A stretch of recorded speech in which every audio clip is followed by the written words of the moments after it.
अब ये बहुत बड़ा एक्सपोज होने वाला है। फरवरी द 3rd को इसने मुझे मैसेज किया था नदीम ने। अस्सलाम वालेकुम शाम भाई, कैसे हैं आप? ठीक है। गौर करें कि ये फरवरी 3rd को ये बात मुझे बता रहा है कि डक्की की एक वीडियो आ रही है जिसमें वो मुझे रगड़ा लगा रहा है। बच्चे की फेक स्क्रीनशॉट यूज की है। अस्सलाम वालेकुम। डक्की ने 2 घंटे की वीडियो अपलोड की जिसमें दोबारा से आपको मैनिपुलेशन करने की कोशिश की गई, लेकिन अब आप लोग बच्चे नहीं हैं, समझदार हो चुके हैं। ये वीडियो फिर से एक बार फैक्ट बेस्ड वीडियो होगी जहां पर मैं एक्सपोज करूंगा डक्की के सारे झूठ विद प्रूफ। अगर मैं 7-8 साल से यूट्यूब पे हूँ ना, मैंने ना PhD की हुई है हर बंदे के दिमाग की। मुझे पहले से पता होता है कि किसने क्या करना है। मैं तो 13 या 14 साल से हूँ, फिर तो मैं यूट्यूब का साइंटिस्ट हुआ। आपने नोटिस किया कि 2 घंटे की वीडियो में डक्की ने एक दफा भी साइबर क्राइम वाली बात को मेंशन भी नहीं किया। हालांकि ये सारी कंट्रोवर्सी शाम इदरीस थ्रेटन माय फैमिली वाली वीडियो के बाद स्टार्ट हुई थी। और अगर मुझे या मेरे पेरेंट्स में से किसी को कुछ होता है तो दुआ में याद रखना, क्योंकि उसके पास कोई जस्टिफिकेशन है ही नहीं कि उसने अवाम को कैसे मैनिपुलेट किया था और कैसे सिंपैथी ली थी। शाम इदरीस के साथ मेरा फड्डा होने से पहले सिर्फ 38 वीडियोस के अंदर मेरे 3 लाख सब्सक्राइबर्स हो चुके थे। अगर आप मेरे चैनल पे जाओगे, ओल्डेस्ट से नीचे स्क्रॉल करना शुरू करोगे तो आपको एक वीडियो मिलेगी 200,000 सब्सक्राइबर्स जो शाम वाले फड्डे से पहले अपलोड की जाती है। एक्चुअली ये झूठ है। जब डक्की ने मुझ पे पहली वीडियो बनाई थी उसके 125,000 सब्सक्राइबर्स थे। आज हम बात करेंगे शाम इदरीस की। लेकिन उसने आपको ये नहीं बताया कि मेरी रोस्ट वीडियो के बाद ट्विटर, फेसबुक और हर जगह उसने मेरी फैमिली के बारे में गंदी गंदी बातें लिखना शुरू कर दी थी।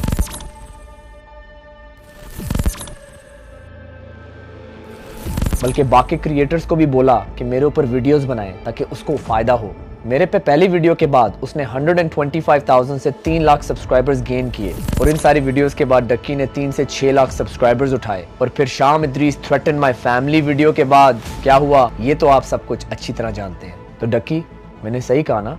अगर शाम इदरीस और डक्की कंट्रोवर्सी ना हुई होती तो आज डक्की बाई ना होता। मैं ये चीज आपको दिखाना चाह रहा था, लेकिन YouTube की पॉलिसी की वजह से सोशल ब्लेड सिर्फ लास्ट 3 साल के सब्सक्राइबर्स दिखाता है। कि अगर तुम सच्चे हो ना तो अभी अपने चैनल में लॉग इन करके सबको दिखा दो कि जब तुमने मेरे ऊपर रोस्ट वीडियो अपलोड की थी तो तुम्हारे कितने सब्सक्राइबर थे, 125,000 या 300,000। आज से 6 साल पहले ये क्लेम करता है कि मैंने इसको रिप्लाई दिया था। 6 साल के बाद अब वो खुद अपने मुंह से कह रहा है कि मैंने इसको रिप्लाई नहीं दिया। मैं इसकी फर्स्ट ईमेल मैसेज की रिप्लाई की बात कर रहा था, लेकिन ये आप सबको मैनिपुलेट कर रहा है। He's absolutely right. उसने मुझे ईमेल भी की होगी, लेकिन मैंने उसे कोई रिप्लाई नहीं दिया। जाहिर है अगर झूठ बोला तो झूठे को याद थोड़ी होगा कि 6 साल पहले मैंने क्या बात की थी और अब क्या बात करनी। कभी तुम कहते हो रिप्लाई दिया, मैंने इसको ईमेल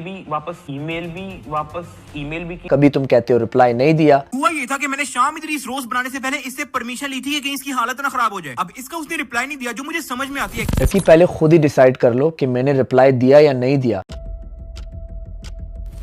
अच्छा चलो मान लेते हैं कि ये स्क्रीनशॉट्स उस बंदे ने खुद फेक बनाई। ये जो स्क्रीनशॉट्स अपनी अब वाली वीडियोस के अंदर ये पेश कर रहा है ना, वो भी फेक है। तुमने तो खुद एक्सेप्ट किया कि तुमने बदला ब्रदर को 10 लाख रुपए दिए चुप होने के लिए। पूछूंगा कि यार वो जो तेरी माँ ने और तूने मेरे से प्लानिंग करके 10 लाख रुपया निकलवाया, उसका जिक्र क्यों नहीं किया? तुम तो किसी को भी पैसे देकर उसका मुंह बंद कर सकते हो या खरीद सकते हो, तो ये तो कल का छोटा बच्चा है। मैं अलग से सॉरी का मैसेज बना दूंगा डक्की भाई, मैं पूरी वीडियो सॉरी की बना दूंगा। प्लीज एक बार मेरी बात सुन लें, एक बार मुझसे कॉल पे बात कर लें प्लीज। मैंने तो अपनी 20 मिनट की वीडियो में सिर्फ 10 सेकंड का एक पार्ट डाला, तुमने 5 मिनट की एक्सप्लेनेशन बना दी सिर्फ उस बच्चे पे, लेकिन अपने 2 घंटे की वीडियो में सिर्फ 10 मिनट दिए मेरी एलिगेशंस को रिप्लाई करने के लिए, और मोस्ट ऑफ द एलिगेशंस तो तुमने रिप्लाई नहीं किया। ये जो हरकत हो रही है ना, ये कई यूट्यूबर जो है मेरे अगेंस्ट इस्तेमाल करेंगे, लेकिन मैंने ये नहीं सोचा था कि वो कई यूट्यूबर जो हैं वो शाम इदरीस होगा। मैंने तो ये चीज 2 हफ्ते पहले अपनी वीडियो में शेयर की थी, लेकिन तुमने कहा कि मैंने पहले से प्लान किया है। आगे से मैंने इसको रिप्लाई किया, आपकी वजह से ये सारे बड़े यूट्यूबर्स आपकी चैट इस्तेमाल करके मुझे एक्सपोज करेंगे। ये मेरा ऑफिशियल इंस्टाग्राम है, उस बच्चे की प्रोफाइल पे जाते हैं, अगर आप मैसेजेस पे क्लिक करें तो इस बच्चे ने मुझे ये मैसेज किया हुआ है। अब आप नीचे देख सकते हो कि मैंने कभी भी इससे बात नहीं की, क्योंकि ये नोटिफिकेशन एक दफ़ा आप रिमूव कर दो तो वापस नहीं आती। लेकिन इसने मुझे बताया कि डक्की ने इसको थ्रेटन दिया है। अब डक्की ने जो कुछ भी मैनिपुलेशन करके इससे बात करके सब कुछ ख़त्म कर दिया है वो आपके सामने है, लेकिन आप इसको देख सकते हैं। इसके अलावा मेरी कभी भी इससे कोई बात नहीं हुई, ना ही मैंने कभी इसको रिप्लाई दिया या कोई भी प्लानिंग की जो डक्की आपको कह रहा है। अगर तुम ये चीज़ प्रूफ कर दो कि मैंने कभी भी उस लड़के से बात की है तो मैं अपना YouTube चैनल ही डिलीट कर दूंगा। सर मैं उससे फायदा इस चीज का उठाया कि एक तो मैं व्लॉगिंग पे आ गया हूँ और ये मैं रोशनी शोशनी के चक्करों में अब नहीं बढ़ता, तो मैं किसी को रिस्पॉन्ड करूंगा ही नहीं, लेकिन ये उसकी भूल थी। लेकिन तुम इस सिचुएशन पे खुद ही एक्सेप्ट कर चुके हो कि तुम एक हिपोक्रेट हो। बहुत सारे लोग ये कहते हैं कि ये शाम को कहता है कि व्लॉगिंग कर रहा है और अब भी खुद कर रहा है। मैं इस चीज़ पे यहाँ पे कोई जस्टिफिकेशन नहीं दे रहा। हाँ, यहाँ पे मेरी एक हिपोक्रेसी आती है, ठीक है, सीधी सी जो बात है, ठीक है। यहाँ पे मैं कोई यहाँ पे जस्टिफिकेशन नहीं दे रहा कि मैंने ये कहा था तो अब मैं ये, ऐसा कुछ भी नहीं। लेकिन फिर अपने चैनल की वीडियो में कह रहे हो कि मैं इस बात पे रिप्लाई नहीं दूंगा। एक तो मैं व्लॉगिंग पे आ गया हूँ और ये मैं रोशनी के चक्करों में अब नहीं पड़ता, तो मैं किसी को रिस्पॉन्ड करूंगा ही नहीं। आई थिंक तुम्हें रियलाइज तो हो गया है कि तला की पॉडकास्ट पे तो तुमने एक्सेप्ट कर लिया कि तुम एक हिपोक्रेट हो, लेकिन अगर अपने चैनल पे कह दोगे तो कोई तुम्हें देखेगा नहीं, क्योंकि वो रियलाइज कर लेंगे कि तुम्हारा सारा कंटेंट तो साइंटिस्ट की वीडियो से कॉपी है।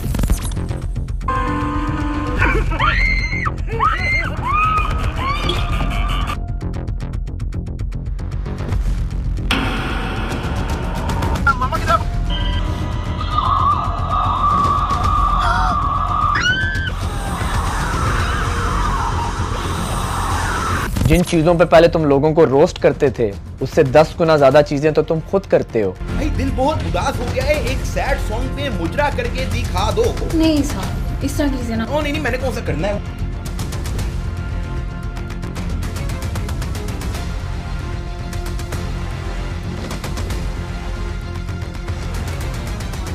फेक प्रैंक्स के तो तुम खुद एक बादशाह हो। अपनी ही वीडियो में उसने 2 बार मुझसे अपोलोजाइज किया।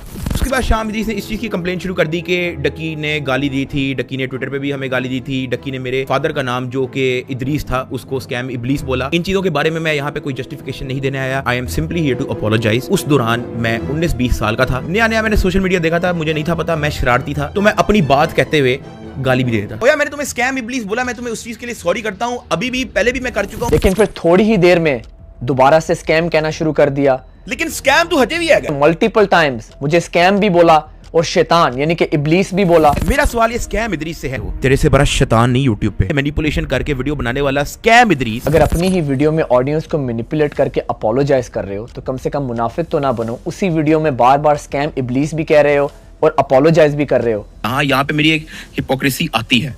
आपने नोटिस किया कि डक्की ने आप सबको दिखाने के लिए मुझसे अपोलोजाइज किया, लेकिन फिर उसी वीडियो में बार बार मुझे स्कैम भी बोला और शैतान भी बोला, यानी कि इब्लीस, क्योंकि डक्की एक बुलिंग कल्चर को प्रमोट करता है। उसे पता है कि उसकी ऑडियंस छोटे बच्चे हैं और वो चाहता है कि उसकी ऑडियंस ये चीज़ें देखें और फिर जाकर मेरी वीडियोस पर आके स्कैम लिखें या फिर दूसरे लोगों को जाकर हेट फैलाएं। तो जो अडल्ट्स, बड़े भाई या पेरेंट्स इस वीडियो को देख रहे हैं, रिमेंबर, अगर आप अपने बच्चों को डक्की की वीडियोस देखने देते हैं तो वो ये बुलिंग कल्चर प्रमोट कर रहा है। डक्की, तुमने जितने क्राइम्स किए मैं तुम्हें कई सारे नाम दे सकता हूँ, तुम्हारे डैड को भी नाम दे सकता हूँ, लेकिन मेरे माँ बाप ने मुझे इज्जत करना सिखाया है और मैं तुम्हें कोई नाम नहीं देता, ना मैं तुम्हारे डैड को कोई नाम कहता हूँ। जाओ। को माफ नहीं करूंगी जिन्होंने मेरे अटैक होने पर कैश इन किया, वीडियोस में एड्स डाल के, व्यूज डाल के। मैंने तो तुम्हारी वाइफ की सिचुएशन पे एक भी वीडियो अपने यूट्यूब पे नहीं डाली। तुम कैसे वीडियो बना सकते थे जब तुम्हारी वजह से ही मेरी वाइफ पे अटैक हुआ था? हर बंदे का इसके अंदर मिक्स ओपिनियन था कि मुक्का परा, थप्पड़ परा, परा है भी है, नहीं परा। ये बात तो बच्चा जानता है कि जब इंसान सच नहीं बोल रहा होता तो वो आंखों में आंखें मिला के बात नहीं कर सकता, बल्कि इधर उधर देखता है। मैंने तो इस अटैक को आके अपने इंस्टाग्राम स्टोरी के अंदर कंडेम किया। About Sham Idrees meet and greet, attack कर रहे हैं एक दूसरे को, और सुनने में आया कि लाइक फ्रॉगी पर भी अटैक हुआ है। ये किसी भी एंगल से एक्सेप्टेबल नहीं है। तुम्हें वो वीडियो इसलिए बनानी पड़ी थी कि मेरी वाइफ के अटैक के बाद सारी आवाम तुम्हारे खिलाफ हो गई थी और वो तुमने हेट से बचने के लिए वीडियो बनाई थी। आप लोगों को ये लग रहा है कि ये बंदा 7 साल बाद वापस आया है क्योंकि इसने अपने टाइटल में लिखा है आफ्टर 7 years, लेकिन शायद आप लोगों को पता नहीं है कि 8 महीने पहले भी वापस आया था। तो ये तुमने हरकत की है मेरी वाइफ की सिचुएशन को कैश करके। जब खुद तुमने कैमरे पे बैठ के अनाउंस कर दिया कि मेरी वाइफ की एक वीडियो लीक हुई है, उस वक्त सारे लोगों ने तुम पे मीम्स बनाना शुरू कर दी और लोगों ने मुझे वीडियोस और मीम्स भेजी कि देखो जो डक्की ने आपकी और आपकी वाइफ के साथ किया था आज खुद उसके साथ हो रहा है।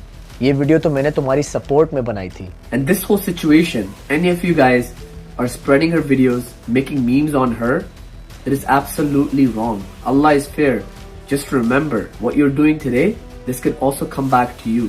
And I totally stand with Ducky on this situation. तुम्हारी वाइफ की वीडियो पे मैंने तुम्हें प्राइवेटली मैसेज भी किया था। अगर तुम्हें याद हो तो मैंने तुम्हें ये वीडियो भी भेजी थी और बोला था कि ये मेरे For You पेज के ऊपर है और तुम्हें नहीं चाहिए था कि तुम इस वीडियो को अपलोड करके डिस्कस करो, जैसे ये मीम है। डक्की की वाइफ की रिस्पेक्ट के लिए मैं पूरी वीडियो नहीं दिखाऊंगा, लेकिन लोग मुझे ऐसी मीम्स भेज रहे थे और कह रहे थे शाम भाई जो इसने आपकी वाइफ के साथ किया था आज उसकी वाइफ के साथ हो रहा है, आप इसके ऊपर एक वीडियो बना के इस पे हंसे। लेकिन मैंने तो तुम्हारे लिए वीडियो बनाई, तुम्हारे हक में। और Ducky as a youtuber I know views कितने इंपॉर्टेंट होते हैं, लेकिन अपने वाइफ के साथ बैठ के ऐसी सिचुएशन पे वीडियो बना देना।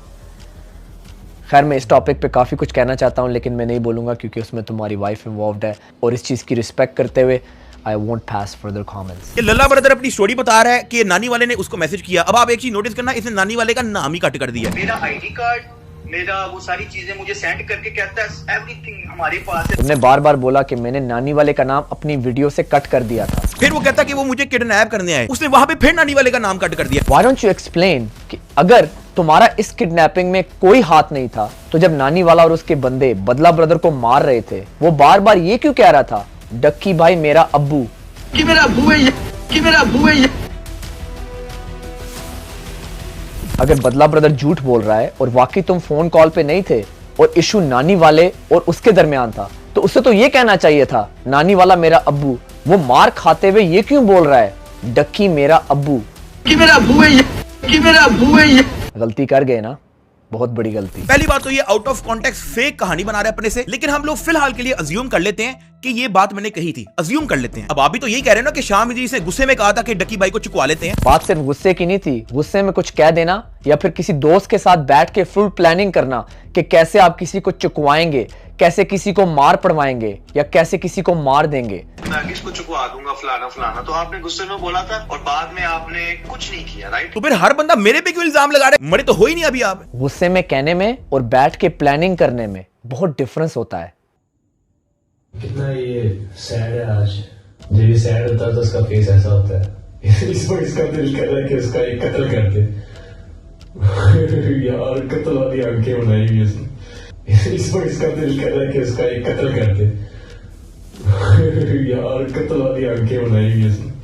और डक्की तुमने खुद मुझसे इस कंट्रोवर्सी के बारे में पूछा था, तुमने मुझसे कहा था कि what I think about this controversy. ये देखो सितंबर 25, 2022 तो मैंने तुम्हें जवाब दिया यू एंड नदीम बदला ब्रदर, और तुमने मुझे कहा कि तुम्हें ड्रैग किया जा रहा है और तुमने मेरी ओपिनियन मांगी, तो मैंने तुम्हें उस वक्त भी यही ओपिनियन दी थी कि मैं यूट्यूब से बाहर हूँ, लेकिन ऐसा ही लगता है कि every party is making sense on their own. तो अगर मैंने कैपिटलाइज करना होता तो मैं उस वक्त भी तुम्हारे पे वीडियो बना सकता था।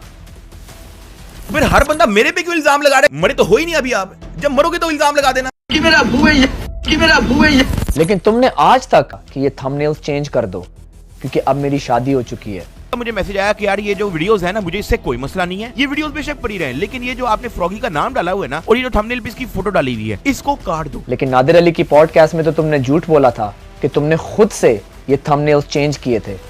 इसके मैंने बाद में जब इसकी शादी शुरू हुई थी ना, तो मैंने वो फ्रॉगी का थंबनेल मैंने हटा दिया क्योंकि मैं उस चीज को नहीं बेहतर समझ रहा। तुम हर जगह अपनी बात बदल क्यों देते हो? ये बहुत इंपॉर्टेंट चीज है, आप लोग देखें दिसंबर 31, 2020, क्योंकि ये क्लेम कर रहा है कि मेरी शादी के बाद इसने थंबनेल्स चेंज कर दिए थे। That's not true. मैंने इसको 2 साल शादी के बाद मैसेज किया था और मैंने इसको ये रिक्वेस्ट की थी कि यार ये थंबनेल उतार दो क्योंकि अब शी इज माई वाइफ। लेकिन आज भी ये वाली वीडियो, डेडिकेटेड वीडियो जो उसने मेरी वाइफ के ऊपर बनाई थी, इसके YouTube के चैनल पे अभी भी पब्लिक है। मुझे पता है कि मेरी वाइफ क्या है, लेकिन आपने खुद ही अज्यूम कर दिया कि वो गोल्ड डिगर है। इसको रोस्टिंग नहीं कहते, ना ही इसको सच्चाई दिखाना कहते हैं, इसको कहते हैं कैरेक्टर असैसिनेशन। अब मैं आपकी वाइफ को नहीं जानता पर्सनली, क्योंकि वो आपकी वाइफ है, मेरे साथ तो नहीं बैठी हुई। अब मैं यहाँ पे मैं आपकी वाइफ पे इल्जाम लगा दूं कि वो गोल्ड डिगर है, मुझे क्या पता कि वो गोल्ड डिगर है कि नहीं, वो तो तुम्हारी वाइफ है, मेरी वाइफ तो नहीं है। इसको रोस्टिंग नहीं कहते बेटा, इसको कैरेक्टर असैसिनेशन कहते हैं। तू अनपढ़ है, तुझे पता कुछ भी नहीं है। यानी जब कोई भी बंदा तुम्हारी वाइफ पे बात करे तो वो एक कैरेक्टर असैसिनेशन है, लेकिन जब तुम दूसरे लोगों की वाइफ या उनकी बहन या किसी भी लड़की पे बात करो तो वो कैरेक्टर असैसिनेशन नहीं है। अगर अभी भी आप इसके YouTube चैनल के ऊपर जाएं, ओल्डेस्ट वीडियोस में जाकर देखें, ये वाली वीडियो जो इसने मेरी वाइफ के ऊपर बनाई है, it's public. Is talking about character assassination. और जो डेडिकेटेड वीडियो मेरी वाइफ के ऊपर बनाई है, अस्सलाम वालेकुम beautiful people, tiny YouTuber here. I am sure कुछ लोगों ने ये फ्रॉगी रिस्पांस वीडियो देख ली होगी। यानी कि गंदी गंदी ट्वीट करो, लोगों की माँ बहन के बारे में जो बोलना है बोलो, बस मेरी वाइफ के बारे में कोई बात ना करे। किसी और की वाइफ के बारे में बोलना है बोलो, किसी और की बहन के बारे में बोलना है बोलो, किसी लड़की के बारे में बोलना है बोलो, बस मेरी वाइफ के बारे में कोई कुछ ना बोले। और अगर बोले तो वो कैरेक्टर असैसिनेशन है। तुमने कहा कि मैंने नदीम नानी वाले को नहीं कहा। भी अल्लाह को हाजिर नाजिर करके मैं आपको ये बात बोल रहा हूँ ऑन पॉडकास्ट कि भाई मैंने नदीम को नहीं बोला। रजब ने कहा कि ये सब कुछ नदीम ने तुम्हारे कहने पे कहा। और रही बात वो नदीम बेचारे की, हर दफ़ा उसको काम कहने वाला लेकिन साहब होते हैं, इसको मारते, इसको फलाना, इसको धमकाना। जब वो यारी दोस्ती निभाता है, वो इम्प्लीमेंट चीज़ों को कर लेता है, तो ये हमेशा बैक ऑफ कर देता है। नदीम ने भी यही कहा कि इन सब चीज़ों में डक्की भी इन्वॉल्व है। अब ये बहुत बड़ा एक्सपोज होने वाला है। फरवरी 3 को इसने मुझे मैसेज किया था नदीम ने। अस्सलाम वालेकुम शाम भाई, कैसे हैं आप? ठीक है। वालेकुम सलाम। यार बस मैं फैमिली के साथ हम लोग मस्जिद नबवी जा रहे हैं। अब ये चीज गौर से सुने। भाईजान बहुत मुबारक हो, माशाल्लाह, अच्छी बड़ी जगह पे हो। और डक्की भाई की एक वीडियो आ रही है, उसने मुझे पहले बता दिया कि जिसमें वो आपको रगड़ा लगा रहा है, जिसमें वो आपने। अब गौर करें कि ये फरवरी 3 को ये बात मुझे बता रहा है कि डक्की की एक वीडियो आ रही है जिसमें वो मुझे रगड़ा लगा रहा है। बच्चे की फेक स्क्रीनशॉट यूज की है उस पे, और फिर आपको अपोलोजाइज कर रहा है और बदला बदल को भी वो रगड़ेगा, थोड़ी मेरी बात भी करेगा। लेकिन मैं चाहता हूँ कि आपकी जो अपकमिंग वीडियो है वो बड़ी इंपॉर्टेंट है, उसके अंदर आप मेरे साथ एक प्रॉपर ना वो एक वीडियो, तो जिसमें हम डिटेल में बात करेंगे actually with proofs, not only discussion के क्या क्या हुआ। अब गौर से सुने क्या बोलता है, गौर से सुने, एड्रेस करें ताकि लोगों को पता चले कि मैं हर बार इसके इल्जाम अपने ऊपर ले लेता हूँ, और ये मुझे पहले बताता था कि इस बार इल्जाम अपने ऊपर ले लो, और बाद में इनोसेंट बन के निकल जाता है मेरे ऊपर इल्जाम डाल के, और फिर 1 2 3 4 महीनों का मैं सब गैप डाल देता है वीडियोस में, और फिर मुझे चक्करबाजी डाल देता है कि 4 महीने बाद हम दोबारा कोलैब करेंगे वीडियोस में। इस तरह इसने पहले भी किया था, बदला बदल के टाइम में मुझे 1 साल का गैप दिया इसने, ठीक है। और इस बार भी इसने यही प्लानिंग मेरे साथ की, लेकिन इस बार मैं इसकी बातों में नहीं आ रहा, क्योंकि मेरी फैमिली ने कहा कि फायदा नहीं है इस तरह के चक्करबाज इंसान के साथ दोस्ती रखने का जो मुनाफत कर। गलती कर गए नदीम, तुम फिर इसकी बातों में आ गए। यू शुडंट हैव कम, ये तुम्हें फिर यूज करके छोड़ देगा। और बदला ब्रदर को जब मार पड़ रही थी उस वक्त वो भी यही कह रहा था, डक्की मेरा अब्बू, कि मेरा अब्बू है, कि मेरा अब्बू है। मेरी एडवाइस ये है, एक ग्रुप कॉन्फ्रेंस कर लो और तुम में से एक एक्सेप्ट कर ले कि मैंने कहा है, क्योंकि अभी तुम सारे एक दूसरे पे ब्लेम कर रहे हो। लेकिन ऐसा होता है जब इंसान झूठ बोल रहा हो ना, तो एक झूठ को कवर करने के लिए 3-4 झूठ और बोलने पड़ते हैं।